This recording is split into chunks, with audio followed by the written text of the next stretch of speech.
रोशनी के लिए बहुत ज़्यादा मुश्किलात जो वो खड़ी हो चुकी हैं। जिस हिसाब से साकिब ने चाल चली है तो अब रोशनी के पास कोई भी ऑप्शन या कोई भी जवाब नहीं बचा सिवाय जो वो तलाक के। अब रोशनी आएगी वकार के पास आकर बात करेगी, इसको समझाने की कोशिश करेगी, इससे बोलेगी कि देखें वकार, जो कुछ भी होना था वो हो चुका है, इस बात का एहसास मुझे हो चुका है, प्लीज़ आप मुझे माफ़ कर दें। मैं आपको यकीन के साथ कहती हूँ कि इसमें मेरा कोई कसूर नहीं है, सब कुछ साकिब की ही चाल है। तो ये बातें जैसे होकर जब वकार सुनेगा तो ये बात रोशनी को बोलेगा, कैसे बोलेगा, ठीक है मैं मानता हूँ कि साकिब की चाल हो सकती है, मैं इस बात को एक्सेप्ट करता हूँ, लेकिन रात को उठ उठ कर जो तुम कॉल पे बातें करती थी तो वो क्या था? इतना बड़ा झूठ, इतना बड़ा फरेब, इतना बड़ा धोखा तुमने मेरे साथ किया, मेरा कसूर क्या था? तो ये बातें रोशनी सुनेगी तो रोशनी यहाँ पर बहुत ज़्यादा शर्मिंदा हो जाएगी। रोशनी के पास कोई ऑप्शन नहीं बचेगा, ये साकिब को बोलेगी, वकार को बोलेगी कि वकार, अब आपकी अपनी मर्जी है, मुझे किसी किस्म का कोई भी त्रास नहीं है, अगर तुम मुझे छोड़ना चाहते हो तो जी बिस्मिल्लाह करो, छोड़ सकते हो,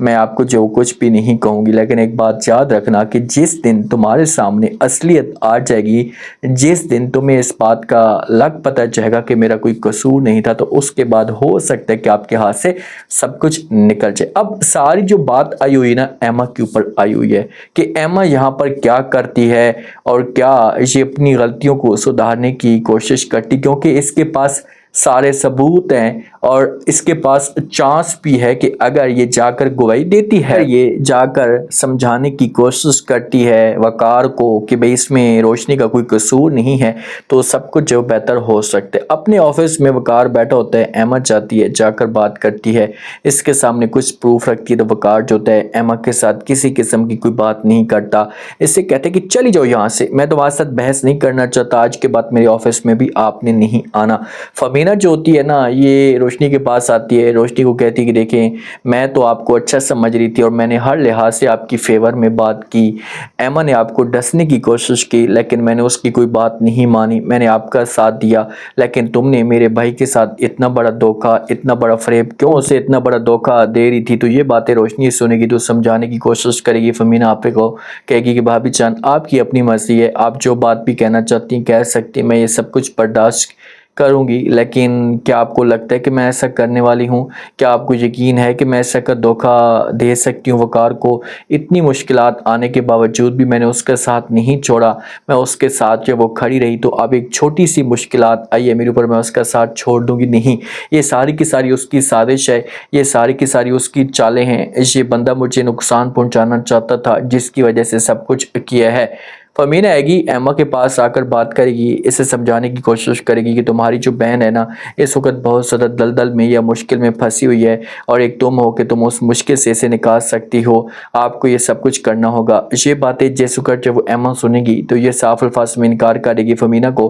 बोलेगी कि मैं क्या कर सकती हूँ, मैं रोशनी की फेवर में नहीं जा सकती क्योंकि उसने मेरी खुशियों को बर्बाद किया, तब उसके साथ भी वैसा होगा। अब जैसू का डिस्कस जारी होती तो वहाँ पर रोशनी भी आ जाती है, रोशनी आकर बात करेगी, यहाँ पर बोलेगी जब वो एमा को कहेगी कि देखिए एमा, मैंने आपका क्या बिगाड़ा है, मुझे आप बताओ, मैंने आपको कभी भी ये नहीं कहा कि आप मेरी फेवर में आओ, बात करो या समझाने की कोशिश करो, मैंने आपके ऊपर कभी भी ऐसा की बात नहीं की, लेकिन आज मैं आपके सामने ये बात कर रही हूँ कि आप साकिब की सारी असलियत खोलें, सबको बताएं कि साकिब किस किस्म का इंसान है। तो एमा जब ये बात सुनेगी तो उसके बाद एमा को ऐसा ऐसा एहसास होना शुरू हो जाएगा कि यार मैं गलत कर रही हूँ रोशनी के साथ, इस ख़ानदान के साथ, तो मुझे जॉब सेट करना चाहिए सब कुछ। तो ये पे रोशनी से कुछ टाइम मांगेगी, इससे बोलेगा अच्छा जा जाओ, तो मुझे थोड़ा सा टाइम दे दो, इस वक्त मैं बहुत ज़्यादा परेशान हूँ, बाद में जो होगा वो देखा जाएगा। वकार जो होगा ये साकिब के पास जाएगा, जाकर बात करेगा, इससे बोलेगा कि आपको जितने भी पैसे चाहिए ना, आपको मैं पैसे देने के लिए तैयार हूँ, आपको जो कुछ भी चाहिए आपको मैं सब कुछ देने के लिए तैयार हूँ, लेकिन आप प्लीज़ ऐसा करें कि मेरी जो वो